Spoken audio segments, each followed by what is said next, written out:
ने केवल अंग्रेजों की चापलूसी का काम किया।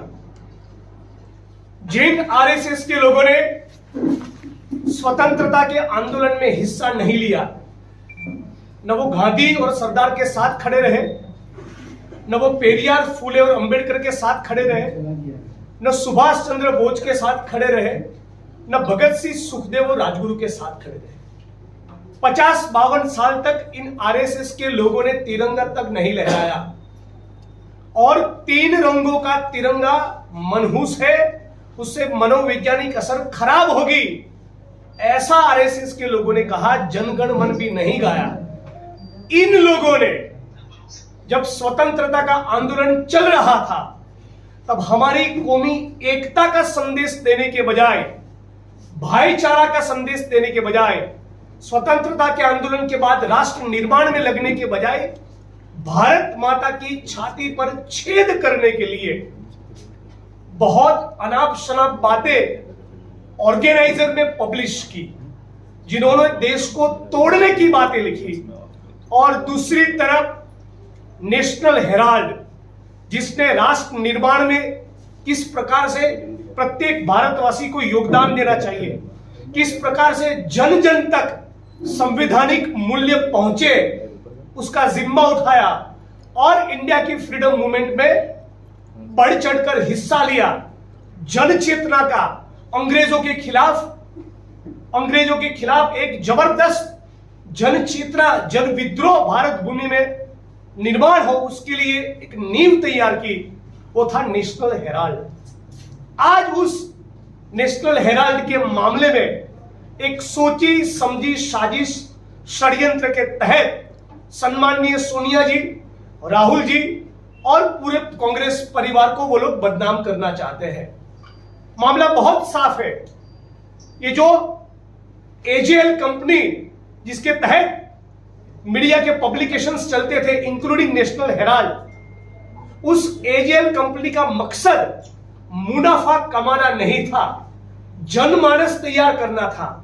क्रांति के लिए, विद्रोह के लिए, अंग्रेजों को भारत भूमि से खदेड़ने के लिए मुल्क की जनता को तैयार किया जाए, यह उसका मकसद था, मुनाफा कमाना नहीं। चूंकि मुनाफा कमाना उनका मकसद कभी नहीं रहा, नेशनल हेराल्ड का और एजेएल का, एसोसिएटेड जर्नल्स लिमिटेड का, तो वो जिस प्रकार से व्यापार वाणिज्य होना चाहिए, जिस प्रकार से प्रॉफिट करना चाहिए, वो नहीं कर पाए। बहुत बार ऐसा हुआ कि अपने कर्मचारी किसी को वीआरएस लेना है तो उसके पैसे भी नहीं देते थे। पीएफ और ग्रेजुएटी के पैसों का भुगतान का भी कभी कभी दिक्कत रहता था, सैलरी नहीं कर पाते थे। तो इस परिस्थिति को देखते हुए एक कंपनी का गठन हुआ, यंग इंडियन, और इन्होंने ज्यादातर एजेएल के शेयर खरीदे और कांग्रेस पार्टी ने 2002 से, यदि मैं गलत नहीं तो 2002 से 2012 के भीतर अलग अलग समय पर, अलग अलग किस्तों में कम से कम 90 करोड़ का आर्थिक सपोर्ट किया, धनराशि दी, करीब करीब 90 करोड़ की लोन दी। एजेएल से कांग्रेस पार्टी ने या यंग इंडियन ने कमाई नहीं की, कमाई हो ही नहीं सकती। कंपनीज एक्ट की सेक्शन 8 के तहत यंग इंडिया एक नॉन प्रॉफिट एंटिटी है। यह सरासर आरएसएस, भाजपा के लोग और भाजपा से लगातार जो चंदा खा रहे, ऐसे मीडिया की कुछ भोंपू मनगढ़ंत बातें फैला रहे, हमारे लोगों का ध्यान मुद्दों से भटका रहे।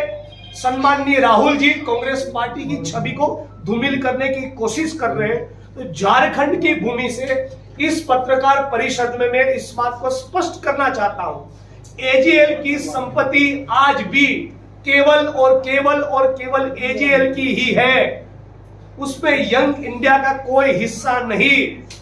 यंग इंडियन केवल उसमें स्टेक होल्डर है, उसका मालिक नहीं। चूंकि केवल स्टेक होल्डर है, उसकी संपत्ति की हम खरीद बिक्री कर ही नहीं सकते। नॉन प्रॉफिट ऑर्गेनाइजेशन होने के कारण ये कानूनन मुमकिन ही नहीं है। बावजूद उसके ये आरएसएस, बीजेपी के लोग और मोदी शाह की जोड़ी कांग्रेस पार्टी को बदनाम करने के लिए जन जन तक पिछले कई सालों से यह संदेश दे रही है कि मानो कि हम लोगों ने वो सारी संपत्ति अपने लिए ट्रांसफर कर दी, जबकि प्रैक्टिकली मुमकिन ही नहीं है। आज मैं चैलेंज कर रहा हूं इस प्रेस कॉन्फ्रेंस के माध्यम से, आरएसएस के लोग, भाजपा के लोग, मोदी, अमित शाह और भाजपा का एक भी प्रवक्ता वो ट्रांजैक्शन तो दिखाए।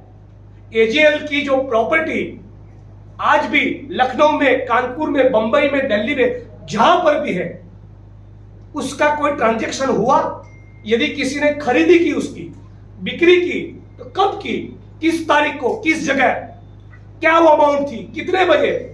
कोई रिकॉर्ड ही नहीं है। तो ये मैं बार बार इस बात को दोहराऊंगा, एक सोची समझी साजिश है। आज मुल्क में बेरोजगारी उसके चरम सीमा पर है, महंगाई उसके चरम सीमा पर है। दिन दहाड़े किसी मुसलमान का, किसी महिला का, किसी डीएनटी का, किसी दलित का, आदिवासी का मॉब लिंच हो रहा है। मणिपुर में महिलाओं को नग्न करके घुमाया जा रहा है। गुजरात के ऊना में गाड़ी के साथ बांधकर 4 बेगुनाह दलितों को पीटा जा रहा है। इस मुल्क की जनता के जो असली सवाल है, जो बंदरबांट मुल्क में चल रही है, जो लूट खसोट चल रही है, उससे ध्यान भटकाने के लिए यह भाजपा के द्वारा की गई है सोची समझी साजिश है।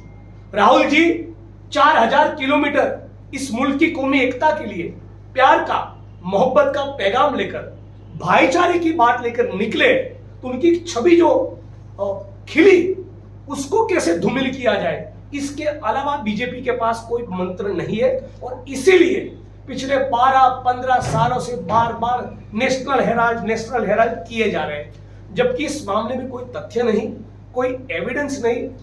मैं दोबारा इस बात को रिपीट करूंगा, एजीएल की संपत्ति में हमारा कोई स्टेक नहीं। चूंकि हम नॉन प्रॉफिट एंटिटी है, यंग इंडियन, उनका स्टेक हो भी नहीं सकता।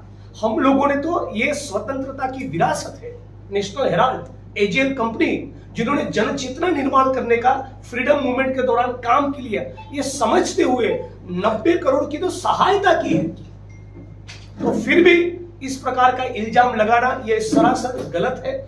और मैं आप सभी के माध्यम से ईडी को भी पूछना चाहता हूं कि गुजरात में पिछले दिनों अहमदाबाद जिले के सानंद तहसील में मुलसाना गांव में एक 21,000 करोड़ का स्कैम हुआ। वो भी लैंड का मामला है, वो भी प्रॉपर्टी का मामला है। ऐसे अनगिनत स्कैम्स, लैंड डील्स के बारे में सीएजी कैग की रिपोर्ट में जहां पर भी भाजपा की सरकार है, अनगिनत खुलासे हुए हैं। अडानी जी के खिलाफ भी बहुत खुलासे हुए, वहां पर तो ईडी नहीं जाती। मैं पूछना चाहूंगा आपके माध्यम से, ईडी तो कब चढ़ेगी अडानी के घर की सीढ़ी? वहां क्यों नहीं जाना है?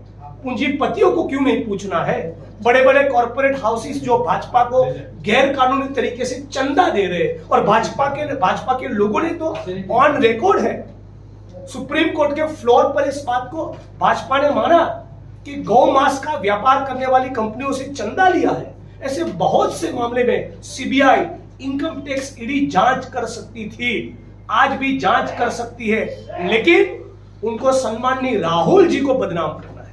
इसलिए 55 घंटा उनकी इंक्वायरी की उस मामले में जिसपे कोई एविडेंस ही नहीं। और इसलिए हम लोग सड़क पर उतरेंगे, कांग्रेस का एक एक सिपाही इसके खिलाफ लिखेगा, लड़ेगा, सड़क पे उतरेगा। हम लोग स्वतंत्रता के आंदोलन में, ये वो पार्टी है जिन्हें फ्रीडम मूवमेंट की नींव रखी। अनगिनत हजारों हजार कांग्रेस के कार्यकर्ता स्वतंत्रता के आंदोलन में जेलों में गए, लाठी खाई, पीठ पर भी, छाती पर भी, गोलियां भी झेली।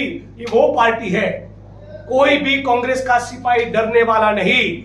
मोदी जी को, अमित शाह को, मोहन भागवत को, आरएसएस को, सीबीआई को, इनकम टैक्स को, ईडी को जो उखाड़ना है उखाड़ ले, हमारे हौसले पस्त नहीं होंगे।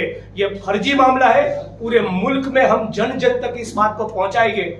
आज जो मैं आपके बीच में ये बात रख रहा हूं, झारखंड की धरती से, इसी वक्त 60 से ज्यादा तहसीलों में, जिलों में और शहरों में इसी मामले में एक प्रेस कॉन्फ्रेंस हो चुकी है। पिछले कई दिनों से हमारे लोग इस मुद्दे को उठा रहे, लेकिन फिर भी आरएसएस, बीजेपी, मोदी और अमित शाह के पास कोई भी पुख्ता सबूत नहीं। और इसीलिए मैं कह रहा हूं, ये केवल विपक्ष को और कांग्रेस पार्टी को टारगेट करने की साजिश है। आखिर में केवल एक बात कहूंगा, ईडी ने मोदी जी जब से प्रधानमंत्री बने तब तक जितने भी पॉलिटिशियंस के ऊपर, जितने भी नेताओं के ऊपर केस किए, उसमें से 98% केस या तो कांग्रेस पार्टी या तो विपक्षी दलों के नेताओं पर किए हैं। ये साफ है, दूध का दूध और पानी का पानी हो चुका है। जब बेरोजगारी और महंगाई के मामले में मोदी जी के पास जवाब नहीं रहता, जब कास्ट सेंसस के मुद्दे पे वो एक शब्द बोलने की पोजीशन में नहीं रहते, तो धीरे से सीबीआई को, इनकम टैक्स को, ईडी को आगे करते हैं। मैं दोबारा कहूंगा, ईडी तो कब चढ़ेगी अदानी के घर की सीढ़ी। धन्यवाद साथियों, आपके कुछ सवाल है तो मैं